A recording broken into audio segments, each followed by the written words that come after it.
And we're back, folks. Mike Randle here with the FTN Fantasy Recap Show, where we take you through all the relevant fantasy football information here on Week 12. It was a great Week 12. We are steamrolling towards the end of the season. Week 14, where we have the playoffs coming up. Just a fantastic time. Let's get right into it here. Remember, you can still use the promo code GRAVY. We have a Cyber Monday sale coming up tomorrow. We get 40% off everything here at FTN Fantasy, FTN Bets, FTN Daily. We're the one place you want to go for your fantasy football, DFS, and as you're getting ready for the fantasy playoffs. Here we go. Recap 10 minutes around the league.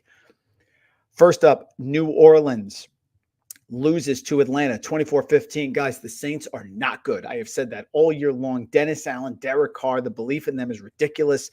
Derek Carr, 24 of 38, 304, one interception. Alvin Kamara didn't even do much, 15 for 69. Chris Olave, 7 for 114, got hurt left with a concussion. Taysom Hill does what he does. Kamara, 4 for 50, but no touchdowns here. Just nothing for the Saints. Jamal Williams limited. Michael Thomas, of course, is not there. Jawan Johnson. Taysom Hill went 2 for 55 and had 7 rushes for 26, but that was it. On the other side for the Falcons, Desmond Ridder still didn't impress, but they got the win, 13-21, 168, two interceptions, one touchdown. The story of the game for the Falcons here was Bijan Robinson, 16 for 91, one touchdown. Look at Tyler Algier, still got carries, but Bijan a weapon in the passing game, 3 for 32 and 1. Drake London, 5 for 91. Kyle Pitts, 2 for 22. Nothing but Jonnu Smith. How about that? Jonnu doesn't necessarily have to get a reception, but if you want Arthur Smith to win games for Atlanta, it's got to be Bijan Robinson, a little bit of Drake London, Kyle Pitts sprinkled in. That's how they're going to win. Next game we'll move to here, Steelers and the Bengals. Steelers get the big win on the road, 16-10 in this matchup. Let's go right through it here. Kenny Pickett, 24 for 33, 278, had more passing yards than he's ever had, so maybe the offensive coordinator change was good. Certainly couldn't get any worse than with Matt Canada. Najee Harris, 15 for 99 and 1. Again, I tell you, Najee Harris is still going to be an issue. He's still the bruising back. Jaylen Warren, 13 for 49. Of course, looks explosive, but did have a fumble early. Pat Freiermuth back. Talk about Kenny Pickett finally finding the middle of the field. 9 for 120, had 11 targets. George Pickens, 3 for 58. Deontay Johnson, 4 for 50. Warren involved a little bit in the passing game as well. And like I said, Warren lost that one fumble on the other side. Jake Browning was fine. 1 touchdown, 1 interception. Joe Mixon could not run against the Steelers defense. We knew that wasn't going to happen. Hard to run against the Steelers there. Cincinnati, Jamar Chase, 4 for 81. You're going to have limited expectations with him for the rest of the season. Joe Mixon, 2 for 44. Tyler Boyd, remember, no T. Higgins in this game at all either.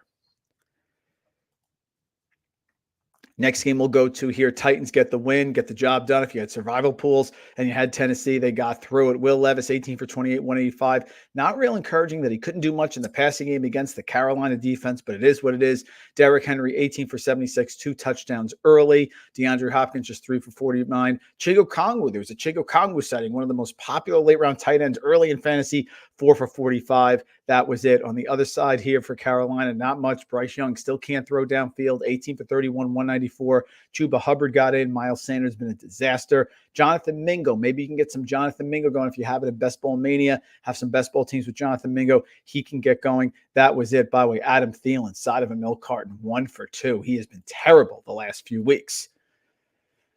Next game up, Colts 27, Buccaneers 20. Was kind of a shootout here. It was a sneaky shootout. Gardner Minshew, 24, 41, 251, 1 touchdown, one interception, did not throw a touchdown. Jonathan Taylor, clearly the lead back, 15 for 91 and 2. This is what Atlanta should do with Bijan Robinson.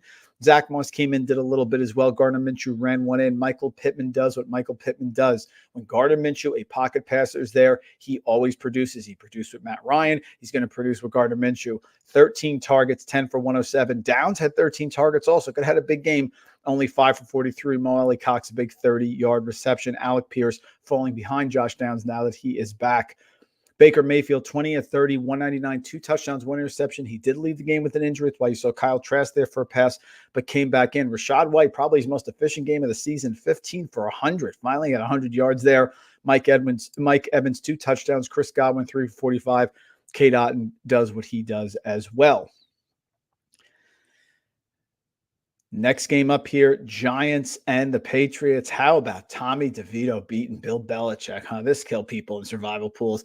Tommy DeVito, 17-25, 191-1. Did the Giants find their starting quarterback next year? Is that possible? Saquon Barkley only 12 for 46 because the Patriots' run defense, of course, is legit. Jalen Hyatt was not ranked high by many people across the entire industry here, but went 5 for 109. He got going, and that was pretty much it for the Patriots. Mac Jones, catastrophically bad. 12 for 21, 89 yards, 2 interceptions against the Giants defense. Just awful. Bailey Zappi came in through an interception. Nothing much. Ramonde Stevenson, those that invested, or Nelson Sousa said he was on the fade list, but if you stayed with him and you didn't have a choice because of best ball, he's starting to get going. 21-98 with a touchdown and 5 for 9 with the receptions. Demario Douglas. There's really not much you can do with the passing attack here of New England. Moving on, I see some questions there. I will get to them in a minute. Questions coming up. I'll get to them in a little bit. Certainly will. Here we go. Next game up. Jaguars with a nice win on the road here against the Texans. Texans not quite ready to go yet. 6-5, not quite ready to take over the division. CJ Stroud, though, looked good. 26-36, 304-2. It was the defense that let them down here. Stroud also ran one in, had 46 rushing yards on the ground, which is great. Singletary, Damian Pierce couldn't do anything against the Jaguars' rushing defense. It's pretty much a pass funnel. Nico Collins, 7 for 101-1. Singletary was able to catch passes out of the backfield, tanked out with yet another week with another touchdown. That was pretty much it. Dalton Schultz, the big disappointment, only 1 of 2 on the other side. Trevor Lawrence, solid game, 364, 1 touchdown, 1 interception. Travis Etienne got banged up but came back in the game, 20 of 56. Calvin Ridley caught a touchdown, which was nice. Christian Kirk, 4 for 89, had more targets actually than Ridley. Evan Ingram, remember, he thought was going to have a big game. Did not have it, 5 for 49. Broncos just keep rolling here. How many wins in a row is this for the Broncos? I think it's 5 wins in a row. Russell Wilson, another typical Russell Wilson game, 13-22, 134, and 1 touchdown. He's not getting the high passing yardage because they're able to manage the game and win without him throwing for 300 yards. That's what Sean Payton's going to do. Javonte Williams, a lot of carries, not much with it. P. Ryan got the goal line touch. He vultured it. Russ ran one in as well. Cortland Sutton, 3 for 61. Marvin Mims, 2 for 24. Nothing for Jerry Jeudy. That is astonishing. I mean, tough defense with Cleveland. Took what they gave him, but still astonishing. On the other side, Dorian Thompson-Robinson started. They like DTR. They wanted him to start next week in the game against California, out in California, but he had a concussion. I don't know if he's going to be able to play. PJ Walker came in and was horrific. Jerome Ford, 9 for 65, not terrible. David Njoku, 6 for 59.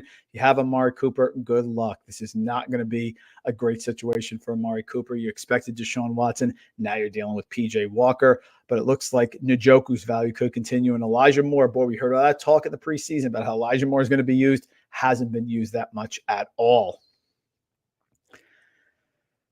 Moving on, Rams destroy the Cardinals. Cardinals, the worst team in football. Just because Kyler Murray's back doesn't mean that they're good. He was 27 of 45. That is barely 50%, 256, 1 touchdown.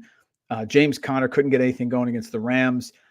Marquise Brown, 6 for 80. A lot of that was in garbage time. Trey McBride did have 7 for 60, so he saved his line there. Greg Dortch caught the only touchdown. It was very, very late. Murray ran one in as well earlier. Kyron Williams is back in a big way for the Rams, 16 for 143. And Royce Freeman, 13 for 77 and 1. Big rushing day, 228 rushing yards for the Rams against this pitiful Arizona defense. Tutu Atwell, 3 for 76. Nothing for Cooper Kupp, nothing for Puka Nacua. 2 touchdowns for Tyler Higbee. So it's Kyron Williams moving forward here for the Rams. Chiefs were down early. You can see they spotted. It was a 14-0 lead for the Raiders, but they came storming back. Patrick Mahomes, ho-hum, 298, 2 touchdowns. 1 went to Rashee Rice, who had a big day. He is clearly the number 1 wide receiver. The other one went to Justin Watson, his only catch of the day. Isaiah Pacheco put 2 in. He's a very popular DFS play. He was good chalk. Travis Kelce, 6 for 91. Sky Moore, someday for me, Sky Moore, 3 for 34. On the other side, Josh Jacobs helped out by a big 63-yard touchdown run, but he did get there for you, 20 for 110 and 1. Aiden O'Connell was fine, 1 touchdown. Devontae Adams, 5 for 73, had 7 targets. Jacoby Myers got the touchdown. Michael Mayer has not been as strong here with Aiden O'Connell under center, so be careful with him as well. But Josh Jacobs, some hope for people that had him in fantasy. Game of the day, Eagles win in overtime, 37-34 over a Bills team that is just falling apart. Jalen Hurts, 18 of 31, 3 touchdowns, 1 interception, and 2 on the ground. That's 5 touchdowns for Jalen Hurts. Just a superb job by him. DeAndre Swift, 14 for 80, got a lot of that late, including a 36-yard run. Devonta Smith caught one. A.J. Brown caught one. Zacchaeus caught one. Kenny Gainwell, not much, and had a bad fumble. On the other side, Josh Allen, 29 of 51, 339, 2 and 1. He also ran 2 in. James Cook, very solid. The rumors of Leonard Fournette taking over for James Cook, way out of line. Not going to happen. Gabe Davis, 6 for 105 and 1. He had a good game, which means next game he'll be terrible. Stephon Diggs was able to find the end zone. Cook had 6 receptions, 57. Not much for Shakir. He was okay. Dalton Kincaid also limited as well.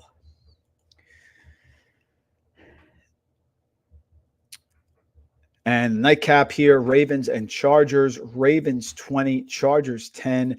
Chargers are dead in the water. Brandon Staley's got to go. This offense looks terrible. Austin Eckler can't run on the Ravens. Their run defense is good. He gets involved, 5 for 32, but not nearly enough. Quentin Johnston, boy, they took Quentin Johnston over Zay Flowers. Remember that? Yes, I'm a little salty because I had Zay Flowers, the second wide receiver, off the board.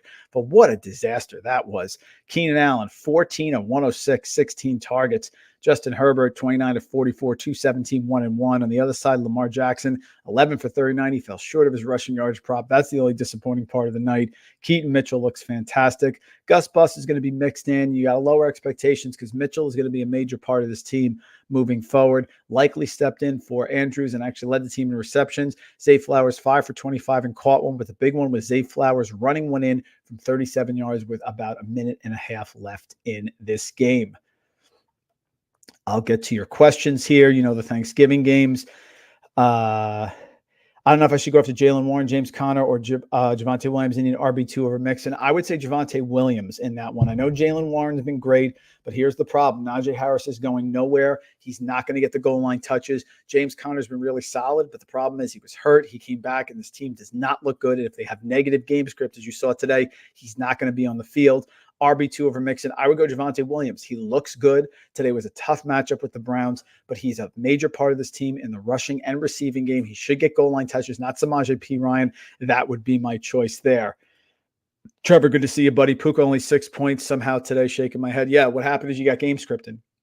And you know, when we play poker, we talk about no bad beats. And you know, when we talk about college basketball picks, we say no foul trouble and everything work out normal. You didn't have a normal situation today with the Rams. What you had in this situation was the Rams got up big. They didn't need to pass the ball. But I will tell you this, I'm more positive on Puka than I am on Cooper Kupp. Cooper Kupp does not look healthy, and there is no way in any game script that Cooper Kupp should only have 2 receptions or 3 receptions. It's been 3 weeks in a row now. That would be concerning, folks. There you go, FTN Fantasy. We have it for you. I'm Mike Randle. Follow me on X at Randle Rand, Chief Content Officer here at FTN. We are rolling. We have you ready for the playoffs. We'll have our rankings up. Everything we need. Absolutely. Last question coming in here. Thielen let me down today in DFS. Yeah, Thielen was rough. Thielen was rough, Thomas. Nothing you can do about that. That Carolina offense is broke. We'll be back next Sunday. We come to you after the Sunday night football game. We'll be back for week 13, folks. Good luck. Let's get it. Let's get ready for those fantasy playoffs.